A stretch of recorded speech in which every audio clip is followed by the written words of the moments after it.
Wabarakatuh. Alhamdulillah alamin. Wassalatu wassalamu ala asrofil anbiya wal mursalin wa ala alihi wa sahbihi ajma'in.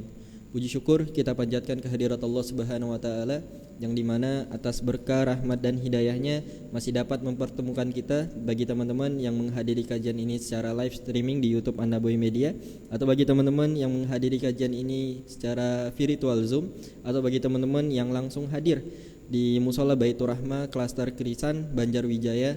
Semoga kita selalu dalam keadaan sehat walafiat dan selalu dalam lindungan Allah Subhanahu wa taala. Salawat dan salam tak lupa kita hadiahkan kepada junjungan kita Nabi besar Muhammad sallallahu alaihi wasallam, yang semoga syafaat beliaulah yang kita harapkan di yaumil akhir. Dan sebagaimana kita mengetahui, cinta dan kasih sayang Rasul adalah cinta yang sangat besar, menjadi PR dan pertanyaan besar pula bagi kita semua. Sudahkah kita mencintai Rasul dengan mengamalkan sunnah dan mempelajari kisah-kisah cinta dari Rasulullah sallallahu alaihi wasallam? Alhamdulillah nih Ustadz, kita masuk ke episode 51. Masya Allah, ini kita judulnya hari-hari terakhir Rasulullah sallallahu alaihi wasallam. Namun sebelum itu kita coba review dulu nih Ustadz. Dari episode 50 yang kita membahas tentang Haji Wada. Kita mengetahui bahwa Haji Wada ini, yang artinya wada itu adalah perpisahan. Dan ini adalah haji pertama dan terakhir Rasulullah sallallahu alaihi wasallam. Dan kita kemarin membahas tentang pidato Rasulullah sallallahu alaihi wasallam, yang dimana pidatonya itu mengandung makna yang luar biasa. Makna pertama, kita mengetahui bahwa ketika Rasul mengatakan bahwa setelah dari sini, setelah Haji Wada ini tidak tahu akan bertemu kembali, membuktikan bahwa Rasulullah sallallahu alaihi wasallam juga adalah manusia yang tidak mengetahui ajalnya. Dan yang kedua, sudah tidak adanya jahiliyah dan sudah sempurnanya syariat yang telah disampaikan oleh Rasulullah sallallahu alaihi wasallam. Dan yang menarik di poin ketiga, kita Rasulullah sallallahu alaihi wasallam menyampaikan tentang pondasi berkeluarga dan tentang kewajiban-kewajiban seorang laki-laki terhadap seorang perempuan. Dan juga Rasulullah sallallahu alaihi wasallam dalam pidatonya berpesan bahwa kita harus berpegang teguh terhadap kitabullah. Dan kita juga, Rasul menegaskan bahwa tidak ada nabi setelah nabi, dan menegaskan bahwa pondasi rukun iman serta taat kepada ulil amri. Dan poin selanjutnya adalah Rasul meminta persaksian kepada para sahabat bahwasanya sudah tersampaikan seluruhnya.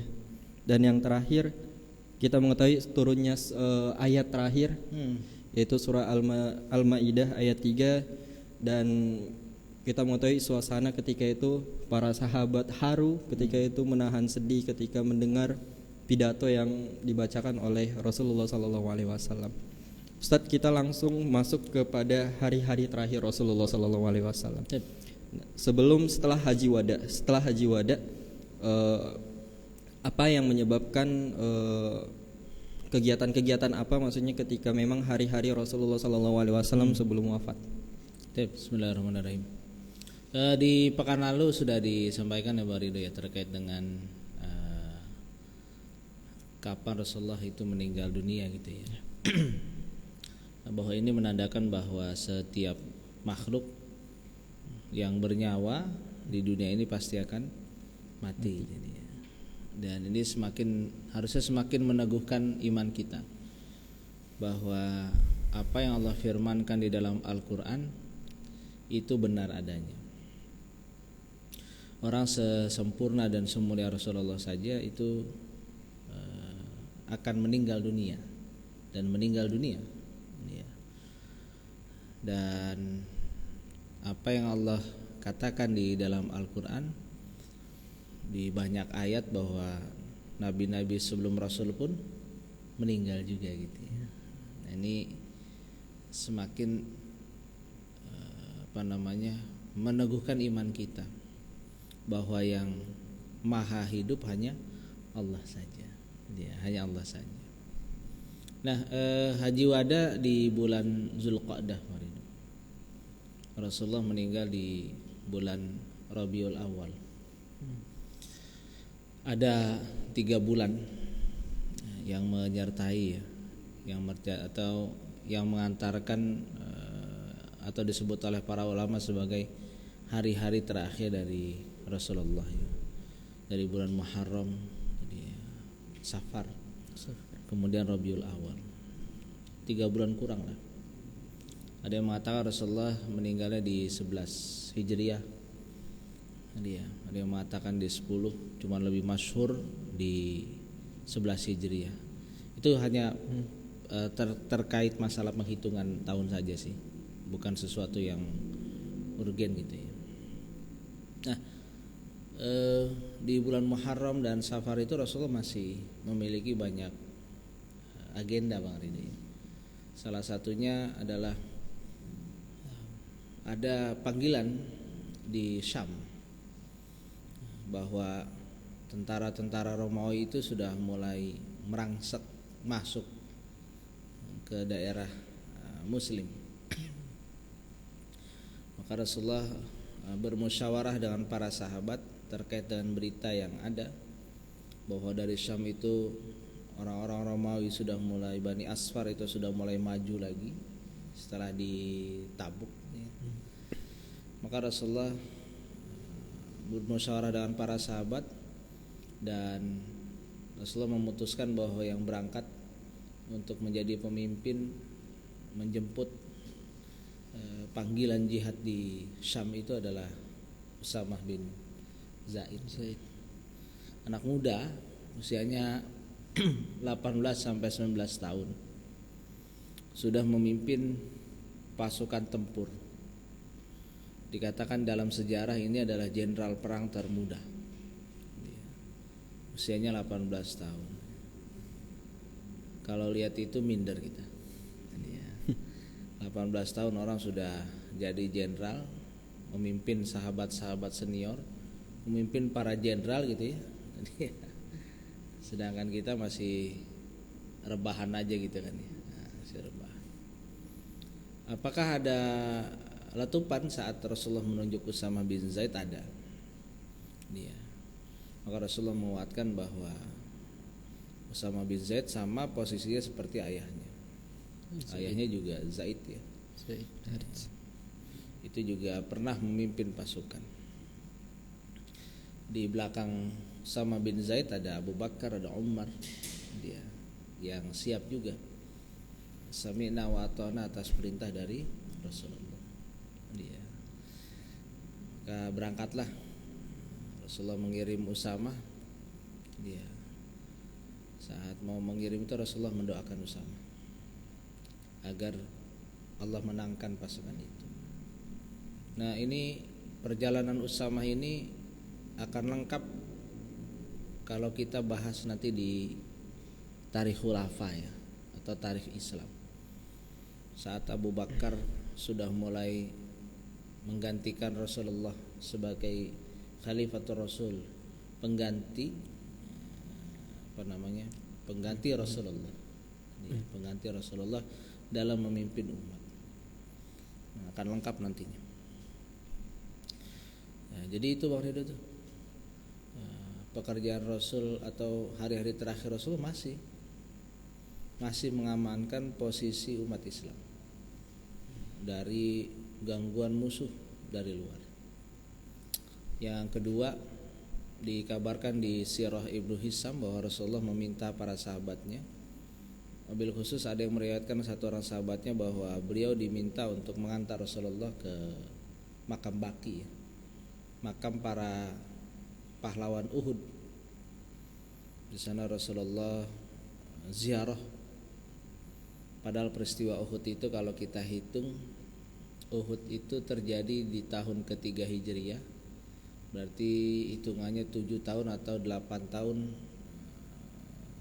Rasulullah itu baru mengunjungi ke Baqi, mendoakan yang ada di Baqi yang dimakamkan, dan Rasulullah melaksanakan menyolatkan mereka. Jadi menyolatkan pahlawan-pahlawan Uhud, padahal sudah 7 atau 8 tahun yang lalu mereka dimakamkan. Sehingga jatuh fikih ya. Jatuh sebuah fikih bahwa hal ini boleh dilakukan. Walaupun nanti juga ada yang mengatakan bahwa ini khos li Rasul saja, hanya Rasul saja yang boleh. Jadi ada perbedaan antara para ulama terkait dengan ini. Tapi ala kulli hal dari sirah ini kita sudah melihat bahwa Rasulullah di akhir-akhir menjelang wafatnya beliau itu diucapkan oleh para mu'arrikh seperti seperti sebuah perpisahan dengan yang masih hidup dan sebuah pesan kepada yang sudah meninggal bahwa sebentar lagi beliau akan berpisah dengan yang hidup dan datang bersama-sama dengan yang sudah meninggal dunia di sana. Sepulang dari situ Rasulullah kemudian sakit dan banyak tanda sebenarnya. Salah satu yang antum sebutkan itu Bang Ridho, bahwa sakitnya Rasulullah itu diawali dengan banyak pesan-pesan tersirat dari Rasulullah bahwa hari ini ikutilah hajiku gitu ya, karena belum tentu engkau besok akan berhaji. Di antara itu juga Rasulullah sedang duduk, kemudian Fatimah datang ya. Saat Fatimah datang, Rasulullah menyambut Fatimah dengan senangnya, kemarilah anakku. Dia. Kemudian Fatimah diminta duduk di kiri atau di kanan Rasulullah. Kemudian Rasulullah membisikinya dan Fatimah menangis. Dia menangis. Kemudian Rasulullah membisikkan lagi, kemudian Fatimah tertawa. Setelah itu orang-orang banyak yang bertanya, tadi ngomong apa sama Rasul itu?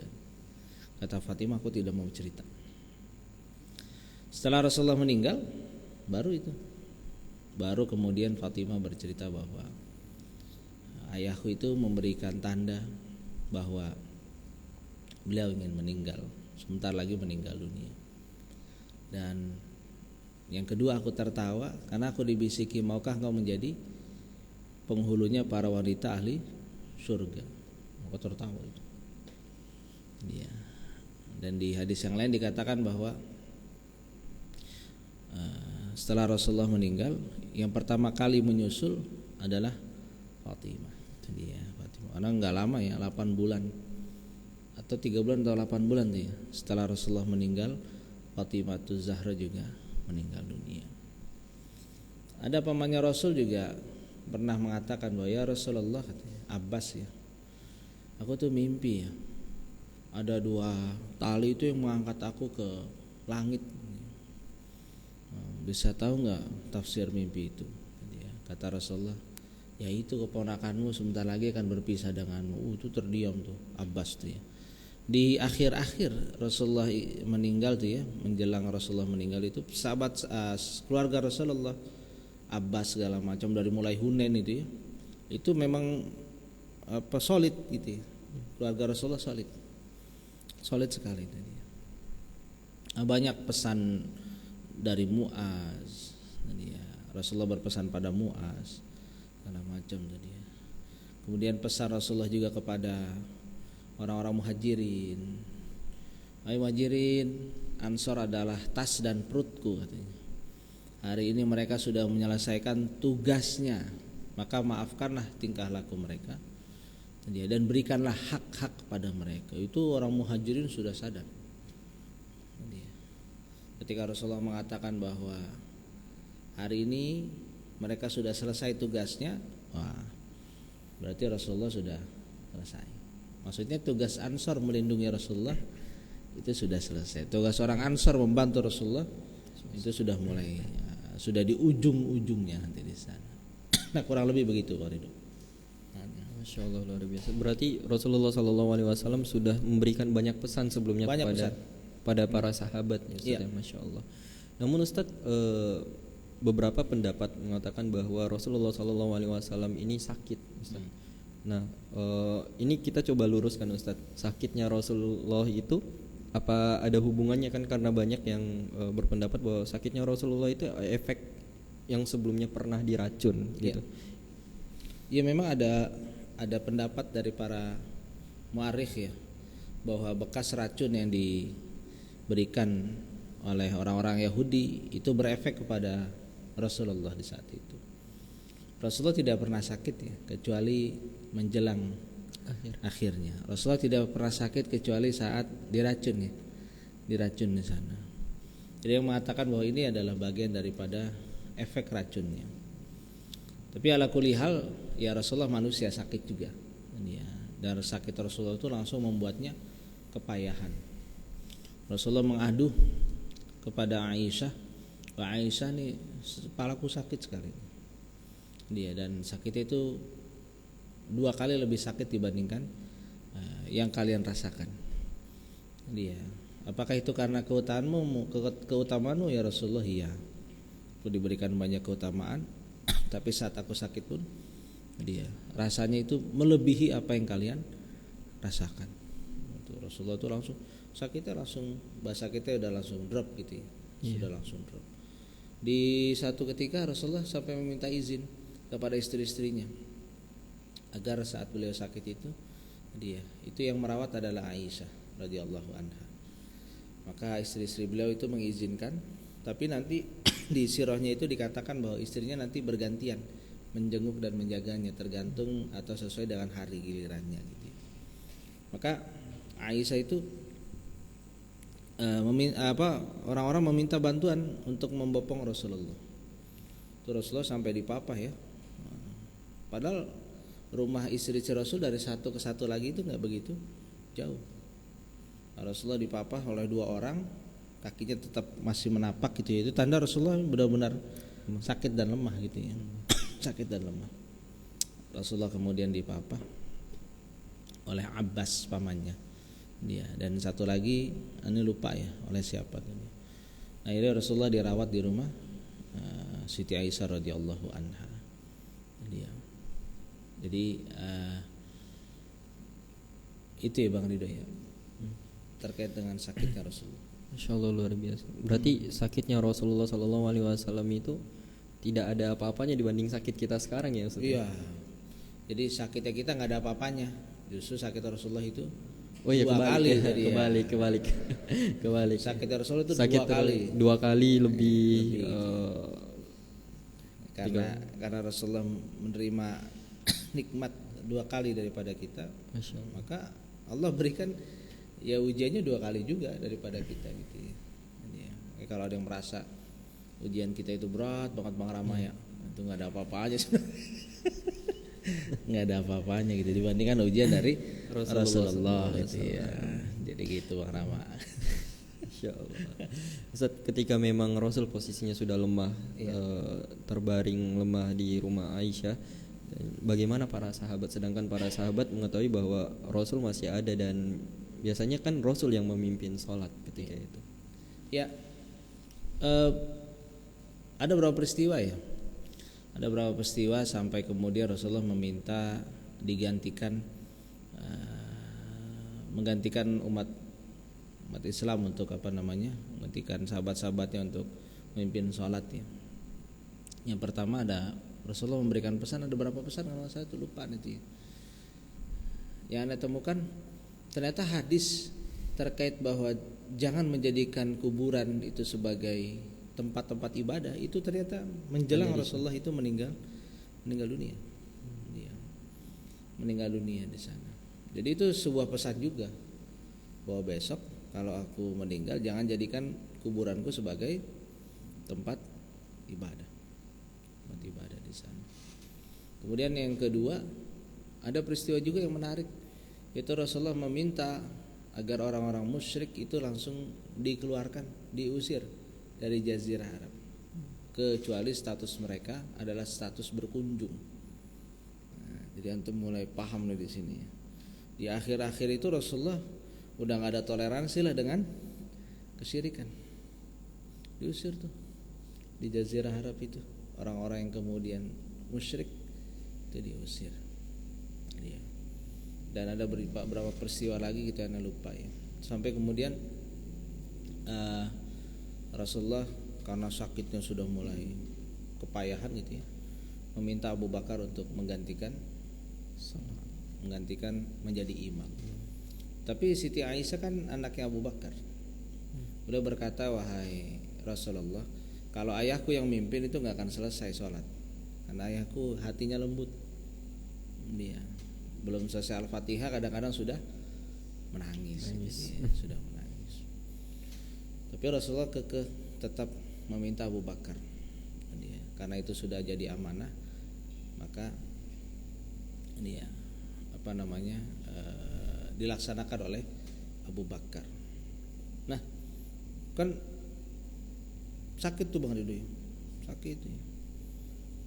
Kalau orang tuh kadang sakit lama, tiba-tiba di hari tertentu dia sehat gitu ya. Wah, udah mau sehat nih gitu kan ya. Enggak taunya meninggal ya.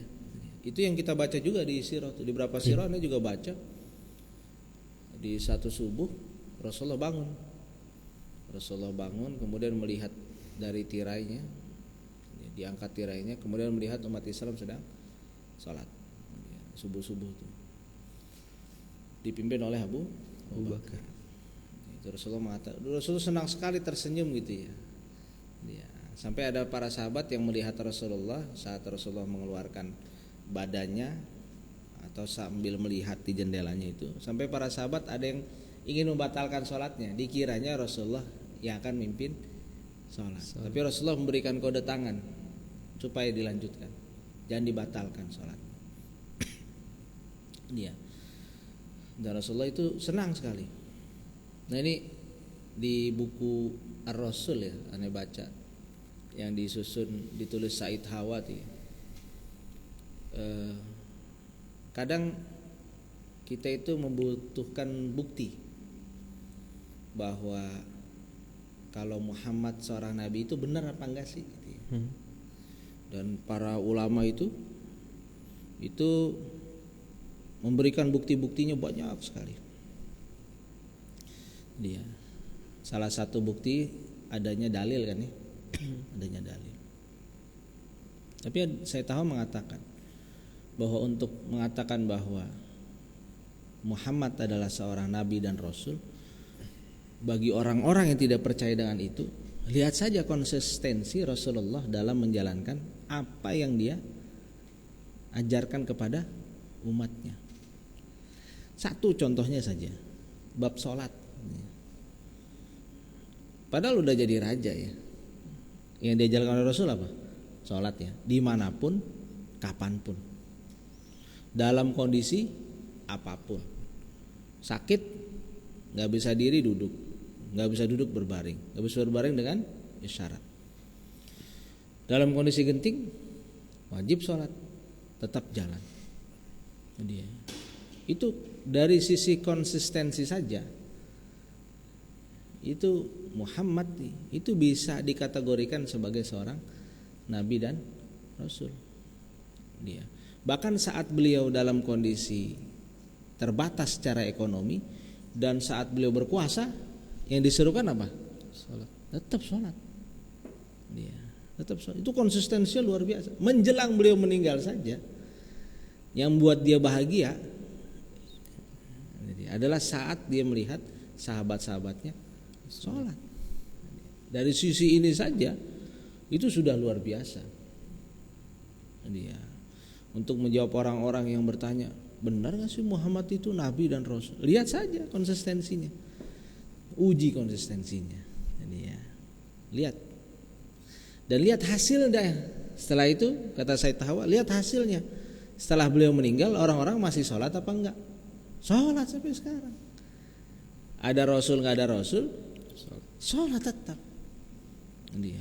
Bahkan setelah sekian ribu tahun, sekarang sudah 1400 sekian, masih banyak orang yang sholat. Lihat hasilnya. Kan ada orang yang kalau debat dengan kita nggak mau pakai dalil kan, lu kan orang Islam, pasti percaya kan dengan apa yang ada di dalam Al-Quran, di dalam hadis. Oke, kalau kayak begitu, lihat dong lu bukti-bukti otentiknya. Sampai sekarang yang Rasulullah contohkan terkait sholat sama. Sama. Nah, ini juga satu pesan Rasul buat kita bahwa amalan yang pertama kali akan dihisab adalah bab sholat. Makanya apapun, kapanpun, dimanapun, dalam kondisi apapun, sholat jadi nomor buat kita semuanya. Kalau Rasulullah senang. Setelah selesai sholat, Abu Bakar melihat bahwa Rasulullah udah sehat nih, maka beliau pulang ke rumahnya, kemudian melihat kebun kurmanya. Dia sahabat-sahabat yang lain yang jadi makmum juga melihat, alhamdulillah Rasulullah sudah sehat. Ternyata itu adalah hari terakhir Rasulullah bertemu dengan para sahabat. Dia di pagi harinya Rasulullah kemudian dalam kondisi sakaratul maut, ya, sakaratul maut. Itu kalau kita baca itu emosional kita. Jadi ya, kekocok tuh emosi kita. Jadi dalam kondisi sakaratul maut itu Rasulullah banyak memberikan pesan terkait dengan sholat, budakmu, wanita, sholat, banyak Rasul memberikan pesan-pesan itu. Rasulullah saat dalam kondisi sakaratul Rasul itu melihat Ali bawa siwak. Udah nggak bisa ngomong Rasul, cuman ngasih isyarat tangan. Ali paham bahwa Rasulullah minta siwak, maka Ali kunyah. Rasulullah ngambil siwaknya kemudian disiwak. Rasulullah juga minta untuk diambilkan air ya, untuk menyegarkan. Dan Rasulullah berkata bahwa sungguh berat yang namanya sakaratul maut. Dan Rasulullah meminta kepada Allah Subhanahu wa taala agar dimudahkan sakaratul mautnya. Itu sekelas Rasul. Apalagi kita. Apalagi kita kan gitu ya. Apalagi kita. Dan Rasulullah saat sakaratul mengatakan di saat lirihnya itu terdengar oleh Siti Aisyah tuh, jadikan aku termasuk dari golongan para nabi. Itu masih berdoa begitu. Golongan para nabi. Padahal Rasulullah sudah dibuktikan di saat Isra dan Mi'raj. Saat Isra Mi'raj Rasulullah melihat Nabi Musa sholat di makamnya gitu ya. Di dalam makamnya itu sedang sholat Nabi Musa. Dia lagi naik ke atas ngelihat lagi para nabi, pas turun mengimami para nabi. Beliau didaulat untuk memimpin sholat di antara para nabi yang Rasul yang banyak itu gitu ya. Tapi Rasulullah masih, itu tanda bahwa Rasulullah tawadunya luar biasa dan tetap meminta pertolongan dari Allah. Jadi ngaco lah kalau ada orang merasa sakaratul maut itu mudah gitu ya. Sekelas Rasul saja berat. Maka Rasulullah itu meninggal di pagi hari itu. Dan dikabarkan banyak syair itu mengatakan bahwa saat Rasulullah lahir dunia terang, saat Rasulullah meninggal dunia menjadi gelap. Ummu Aiman menangis tuh dia. Yang aku tangisi bukan meninggalnya Rasulullah, tapi tidak ada lagi wahyu dari langit. Jadi tidak ada lagi wahyu dari langit. Ada cerita Umar bin Khattab yang tidak percaya gitu kan. Tidak percaya. Para sahabat itu takziah ke rumah Rasul, ke rumah Siti Aisyah itu. Itu apa bahasanya? Dia melihat jasad Rasul meninggal gitu. Cuman hatinya itu masih belum percaya kalau ini orang semula ini meninggal juga gitu ya. Orang semula ini meninggal juga, masih belum percaya juga gitu. Nah, itulah hari-hari terakhir Rasulullah meninggal di hari Senin 12 Rabiul Awal ya. Itu yang diyakini dan disepakati oleh para ulama, meninggal di tanggal dan hari yang sama dengan kelahirannya. Itu Bang Ridho. Insyaallah luar biasa banget ya Ustaz. Kita mempelajari banget bahwa ketika Rasulullah SAW di akhir hayatnya asa kesusahan yang luar biasa. Iya, kesusahan yang luar biasa, dan para sahabat juga melihat kondisi itu dan Mungkin kalau kita berada di sana melihat Rasulullah SAW dalam keadaan yang sangat susah seperti itu, mungkin kita juga akan merasa emosional tadi. Iya. Sedangkan kita membaca bukunya saja kita sudah Iya. luar biasa terkocok gitu, emosi gitu. Baik, bagi teman-teman, jika ada yang ingin bertanya, atau bagi teman-teman yang di live streaming YouTube An-Nabawi Media, teman-teman yang secara langsung hadir silahkan, jika ada yang ingin bertanya silahkan langsung angkat tangan. Oke, mungkin dari Masya Allah udah. Yo, Bang Rara silakan. Masya Allah. Waalaikumsalam warahmatullah.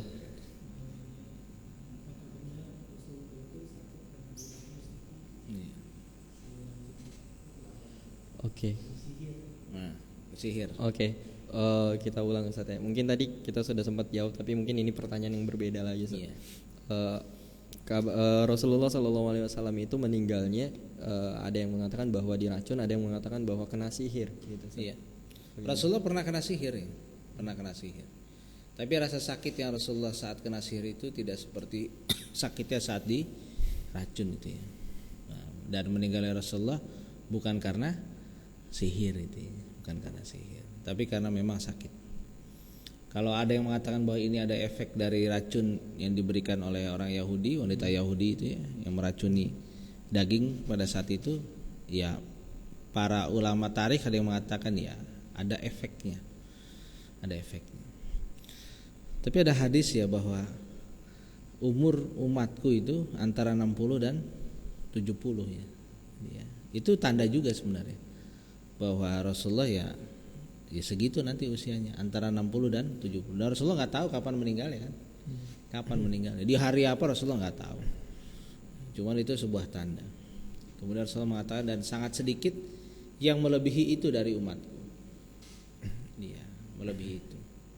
Barang siapa yang sudah masuk ke usia 40 Bang Rama, maka berhati-hatilah. Insyaallah. Usia 50 itu ada hadisnya tuh, usia 60, usia 70 tuh. Usia 60 Allah permudah tobatnya. Jadi ya. Usia 70 itu Allah berikan rahmat dan kasih sayang padanya. Salah satunya kalau sudah masuk usia 40 segala macam itu ada hadis yang mengatakan bahwa dijauhkan dari dua sakit yang mengintai saat muda. Jadi ya, sakit muda. Jadi udah 40 sakit yang ini insya Allah nggak akan kena ke orang-orang yang usia 40. Cuman tetap harus lebih hati-hati gitu. Iya. Lagi Bang Rama sudah 55. 55 ya. Tua bener. Insyaallah. Baik. Ya gitu Mas Arif ya. Baik, bagi teman-teman ada lagi yang ingin bertanya? Silakan. Ya, Ya oke. Gantian dulu. Bang sabar. Waalaikumsalam warahmatullahi. Iya.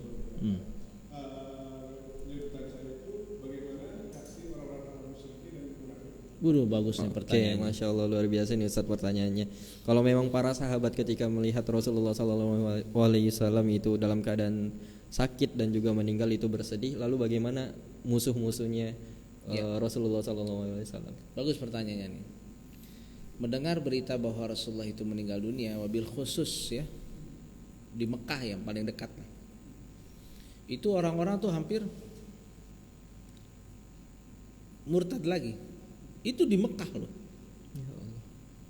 Jadi ya, ada hadis ya, satu hadis ya yang menyatakan salah satu keutamaan dari seorang sahabat. Kan gubernur Mekah namanya Attab. Dia. Nah, ada sahabat Rasulullah yang namanya Suhail bin Amr kalau nggak salah, Suhail itu. Nah, Suhail ini pernah diragukan oleh sahabat-sahabat yang lain. Maka Rasulullah mengatakan ada keutamaan di Suhail. Nah, saat orang-orang di Mekah itu ingin murtad mendengar Rasulullah meninggal dunia, itu Attab dan Suhail itu, Attabnya kan tokohnya. Suhail yang kemudian naik ke atas ke podium dan mengatakan bahwa justru dengan meninggalnya Muhammad ini semakin menguatkan iman kita. Yang tadi Anda bilang di awal. Yeah. Bahwa meninggalnya Rasulullah itu semakin menguatkan iman kita bahwa sungguhnya semua yang bernyawa pasti akan mati. Maka siapa di antara kalian yang murtad, maka akan aku perangi. Itu nggak ada yang berani murtad lagi. Luar biasa itu Suhail tuh, sesuai dengan hadis Rasulullah tuh, tentang keutamaan dari Suhail. Dan bagaimana dengan orang-orang yang ada di sekelilingnya? 3 tahun setelah Rasulullah meninggal dunia, Abu Bakar dipilih di Saqifah untuk menjadi khalifatul Rasul. Maka yang membuat sibuk Abu Bakar di 3 tahun setengah kepemimpinannya, 2 tahunnya itu sibuk ngurusin orang yang murtad. Hanya Madinah, Mekah, dan Taif yang tidak terkena virus murtad.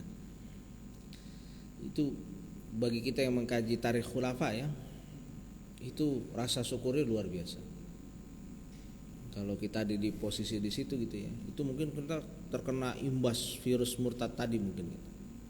Jadi ya, dengan banyaknya orang yang murtad berlomba-lomba gitu ya, mungkin kita akan terkena imbasnya. Cuman sekarang kan kita nyaman gitu ya, nyaman, nggak seperti yang dialami oleh sahabat-sahabat dulu gitu ya.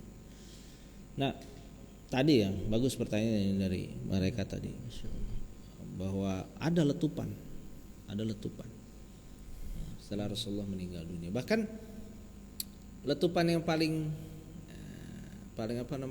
paling dekat adalah saat Rasulullah sebelum dikebumikan itu kan. Orang Ansar dan orang Muhajirin itu hampir saja terjadi pertumpahan darah. Ini yang akhirnya menjadi dua pendapat yang berbeda yang menyebabkan Ahlus Sunnah wal Jamaah dan Syiah itu berbeda di sini nih akhirnya nih, di sini. Iya. Nah, karena Rasulullah meninggal. Ini bagaimana merawat jenazah Rasul? Apakah dimandikan seperti orang-orang biasa? Iya. Itu pada ribut diskusi. Terus Siti Aisyah yang menceritakan kisah ini. Tiba-tiba di tengah diskusi itu yang sedang ngobrol di sekeliling Rasul itu tertidur semuanya. Itu aneh ya. Sampai tadi yang mau berangkat itu. Ini masyhur biasa itu, cerita ini masyhur gitu ya. Dari dulu juga sudah tahu gitu ya. Cuman penasaran tuh, buka lagi kitab yang lain tuh, dan benar adanya. Bahwa saat membicarakan tentang bagaimana memandikan Rasul, itu semua tertidur. Tiba-tiba di tengah tidur mereka itu ya, yang ada di sekitar Rasulullah itu terdengar suara orang yang berbincang terkait dengan bagaimana memandikan Rasulullah. Setelah selesai, baru mereka itu terbangun. Sampai Siti Aisyah itu di satu hadis mengatakan bahwa kalau tahu seperti ini hukumnya, kami yang istri-istrinya lebih berhak memandikan. Itu saking mulianya Rasulullah, auratnya terjaga. Siapa yang memandikannya kan, itu pertanyaannya kan ya. Bukan manusia yang memandikannya kan, ini para malaikat yang memandikannya. Dia. Setelah itu diskusi lagi, dikuburinya di mana gitu kan ya. Maka dikuburnya di sini aja, di tempat mimbar Rasul. Dia, enggak, dikuburnya di Baqi saja. Ada sahabat mengatakan, aku mendengar berita bahwa Rasulullah itu berkata bahwa setiap nabi meninggal dikuburkan di tempat meninggalnya. Digali. Akhirnya dikuburkan di tempat meninggal. Tapi sebelum dikuburkan, jenazah Rasulullah itu tidak dibawa ke masjid. Orang-orang yang datang takziah itu ikut langsung sholat. Jadi sederhana sekali ya bayangan kita gitu kan ya. Kan kalau ada tokoh besar meninggal di Arak, masjid, banyak jemaahnya. Rasulullah enggak, habis dimandikan, dikafani, yang takziah sholat saja langsung di situ, sholat. Ya. Setelah itu kemudian digali, Rasulullah kemudian dimakamkan, dibuat lahat, liang lahat, ya.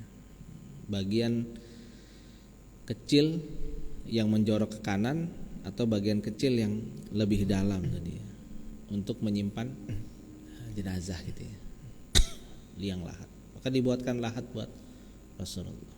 Maka Rasulullah dimakamkan di hari Rabu malam. Di hari Rabu malam.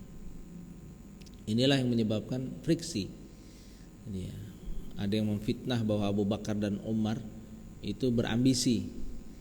Jadi ya, sehingga tidak sempat mengurus jenazah Rasul.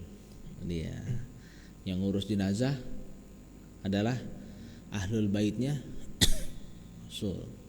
Padahal ada Aisyah di situ. Ada Aisyah. Iya, ada Aisyah radhiyallahu anha di sana juga. Dimakamkan yang turun ke lahatnya itu anak-anaknya Abbas dan Abbas juga. Jadi, anak-anaknya Abbas yang mengangkat jenazah Rasul kemudian dikebumikan di sana.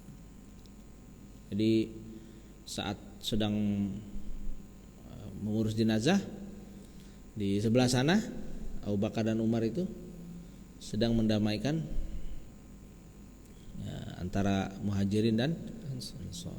Jadi, makanya para ulama mengatakan yang harus disegerakan, yang pertama adalah kalau ada orang meninggal disegerakan. Kemudian kalau ada pemimpin yang lengser, itu wajib disegerakan. Kalau enggak negara kacau. Negara kacau. Jadi ya, sehingga ada pendapat bahwa sekalipun yang memimpin itu orang yang zalim ya, masih mending karena masih ada pemimpin daripada enggak ada pemimpin sama sekali. Nanti setiap kubu akan mengangkat pemimpinnya masing-masing. Sampai begitu tuh. Urgensinya pemimpin. Maka dari sini tuh akhirnya friksi itu terbuka di sana. Nah, Rasulullah dimakamkan di hari Rabu. Antum bayangkan ya, dari Senin, Selasa, Rabu itu. Dia ada sahabat Nabi yang di Sirah Ibn Hisham tuh dikasih tahu tuh siapa saja orang yang terakhir yang menyentuh Rasulullah sebelum dimakamkan. Ada sahabat yang sengaja jantuhin cincinnya, nah, sehingga bisa menyentuh Rasulullah tadi di akhirnya. Nah itu sampai Rasulullah dimakamkan ya di hari Rabu. Ya, Allah alam bisawab. Insyaallah luar biasa. Baik, Bang Syarif tadi udah antri nih, insyaallah.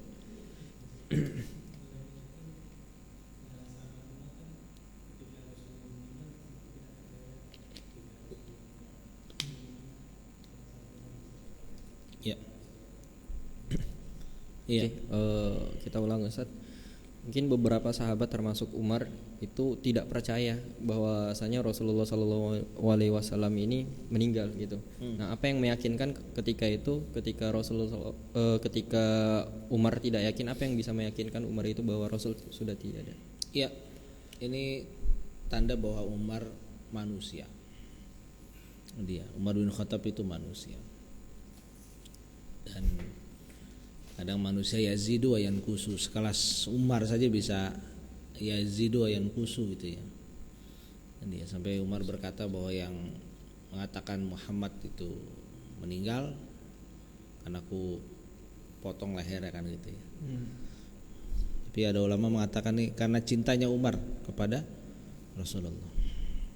Sampai disadarkan kan sama Abu Bakar. Barang siapa yang saat Abu Bakar terpilih ya, disadarkan. Barang siapa yang menyembah Muhammad sudah meninggal. Tapi barang siapa yang menyembah Allah maha hidup dan akan selalu hidup. Luar biasa kan itu. Itu menenangkan sekali. Itu kecerdasan Abu Bakar Siddiq. dalam memilih kata-kata di pidato pertamanya gitu ya. Sadar semuanya itu. Sadar semuanya itu. Yang menyembah Muhammad sudah meninggal. Tapi menyembah Allah, nah itu dia. Allah Maha Hidup. Ini pelajaran akidah basic kan ya. Yang meninggal nggak usah disembah gitu kan, yang apa yang disembah udah meninggal ya nggak. Kadang-kadang kita suka datang ke kuburan minta tolong sama yang di kuburan gitu kan ya. Yang di kuburan sudah meninggal itu kan. Dia yang butuh doa ya. Iya. Yang dikubur Minta doa. yang dikubur itu butuh doa justru, butuh support doa dari kita. Iya. Malah kita yang minta doa ya Ustaz. Kita minta doa tuh bingung kita. Jadi ya, kita minta doa. Itu babnya udah bab fikih. Bab tawasul. Itu Ustaz siapa? Ustaz Lutfi nanti bisa menjawabnya nanti. Insyaallah. Bab tawasul. Ya gitu. Baik, terakhir ada? Oke, Bang Rohim terakhir insyaallah. Assalamualaikum warahmatullahi.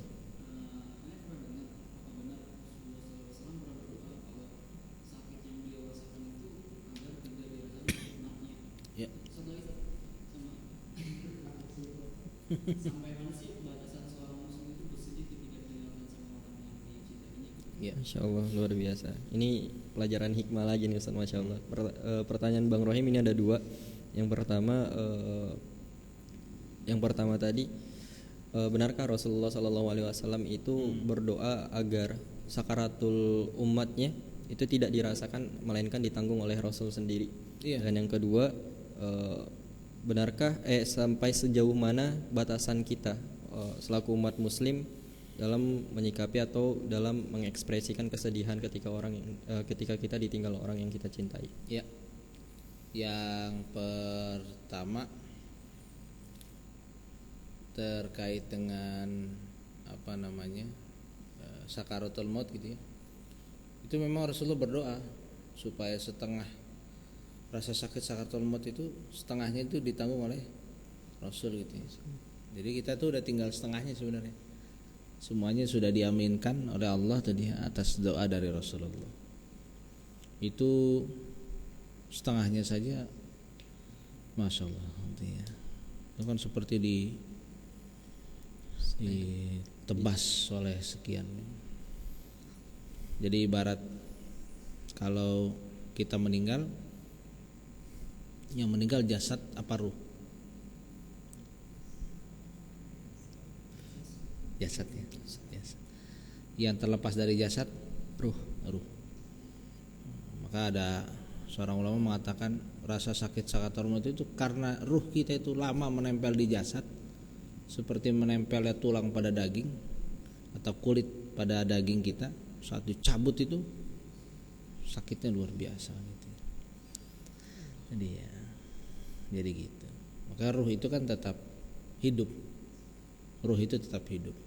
Apalagi ruh para syuhada ya. Ruh para syuhada apalagi. Jasadnya dijaga, ruhnya juga dijaga. Kalau kita mah enggak. Dia. Ruh kita tetap ada nanti. Dia. Yang kedua terkait dengan Kesedihan. Sejauh mana sih kita boleh sedih selama tidak meratapi ya? Tidak meratapi. Ini kan Muharram nih. Di sebelah kan meratapi. Iya. Cambuk segala macam. Nah, ini Muharram nih. Iya benar.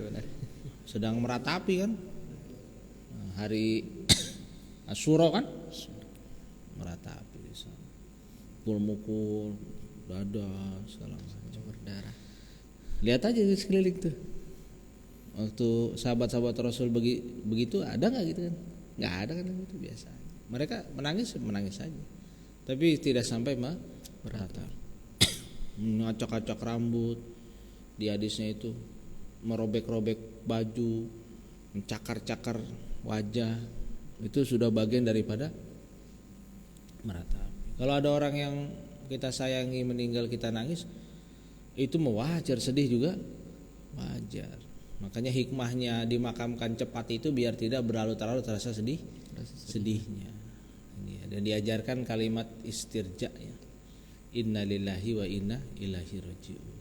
Cuman kadang-kadang orang baca kayak begitu nggak ngerti artinya gitu ya. Nggak ngerti arti aja keefek ke kita. Ngefek ke kita. Apalagi kita tahu artinya. Kita tahu kedalaman maknanya. Kadang-kadang kita suka tertawa terbahak-bahak ya. Kalau antum lagi tertawa terbahak-bahak terus antum bilang istighfar, itu langsung berhenti deh. Astagfirullahaladzim. Itu langsung hilang tuh selera ketawanya tuh. Sama kalimat istirja itu walaupun kita tidak tahu artinya, jadi obat psikis kita. Obat psikis kita tadi. Nah, jadi gitu. Itu apa? Resep dari umat Islam gitu. Itu ada pertanyaan lagi. Boleh nggak kita ucapkan kalimat istirja non muslim? Innalillahi wa inna ilaihi raji'un. Atau boleh nggak seorang muslim bilang kepada yang non muslim ya, saat ada yang meninggal, tetangga yang non muslim, si itu meninggal, innalillahi wa inna ilaihi. Nah, itu tanya mau satu Lutfi. Jadi gitu. Insyaallah luar biasa. Mungkin nanti Bang Syarif kayaknya mau siap-siap lagi, tapi nanti ya Bang Syarif ya. Kita bahas di luar ini insyaallah. Sabar ya. Masyaallah luar biasa. Alhamdulillah Ustaz. Ya Allah. Alhamdulillah Ustaz, episode 51 bab hari-hari terakhir Rasulullah SAW sudah selesai. Dan kita akan sampaikan juga kepada teman-teman bahwasanya ini adalah episode terakhir dari part Sirah Nabawiyah. Dan kita minta ini Ustaz ke Ustaz nasihat untuk kita semua. Walaupun ini sudah berakhir, tapi tetap teman-teman agar tetap belajar tentang Sirah Nabawiyah. Iya. Pertama, bahwa sirah Nabi adalah bukan wajib ya. Ya sudah seharusnya kita mempelajarinya. Karena ini perjalanan hidup manusia yang paling sempurna yang Allah ciptakan di muka bumi ini. Jadi lucu kalau kita hafal sejarah hidup orang lain, artis, tokoh segala macam, tapi nggak hafal sejarah Rasulullah. Yang kedua, sejarah atau sirah nabawiyah ini mengandung banyak sekali pelajaran. Ada sekian ribu ulama yang menulis sirah itu ya, dengan berbagai macam hikmah yang luar biasa. Memandang satu kisah itu hikmahnya luar biasa. Jadi kalau yang saya sampaikan dalam 50 episode ini itu cuma sedikit nih dibandingkan hikmah yang luar biasa. Ini lagi ngincar buku namanya Raudul Unuf. Itu kitabnya ada 3 jilid tentang sirah Nabi. Sirah Nabi. Gak ada terjemahannya, belum ada terjemahannya. Jadi harus beri yang asli. Kemarin dapat informasi dari Ustadz ya. Beli buku ini. Aneh googling gitu. Oh iya bagus nih buku ini. Nah yang ketiga, setelah kita pelajari sirah ini, itu jangan hanya jadi kisah sejarah aja yang kita hafal Rabiul Awal tanggal 12, bukan begitu. Tapi dijadikan sebagai pedoman hidup buat kita. Ini ya, pedoman hidup.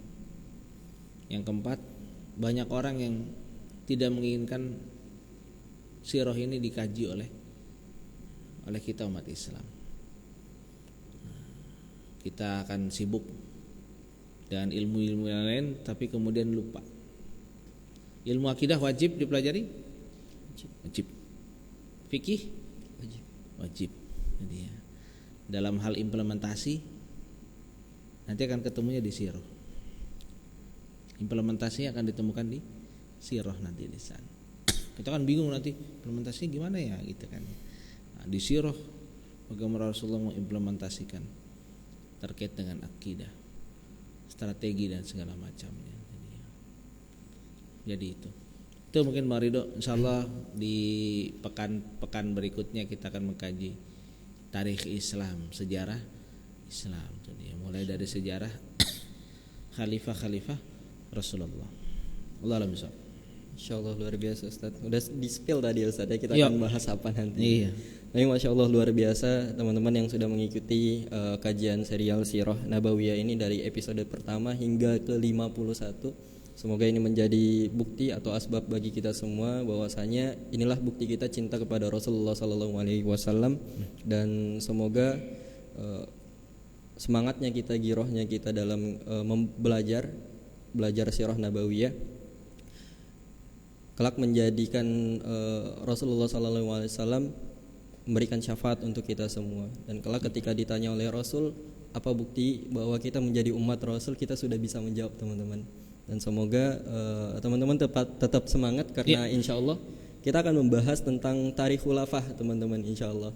Dalam beberapa pekan ke depan kita akan mempersiapkan tentang tarikh khulafah. Untuk bukunya nanti di-spill ya Ustadz ya. Iya, buku apa aja yang nanti akan kita bahas. Siap. Insya Allah teman-teman, kita tutup dengan mengucapkan alhamdulillahirabbil alamin dan doa kifaratul majelis. Subhanakallahumma wa bihamdika asyhadu an la ilaha illa anta astaghfiruka wa atubu ilaik. Wassalamualaikum warahmatullahi wabarakatuh.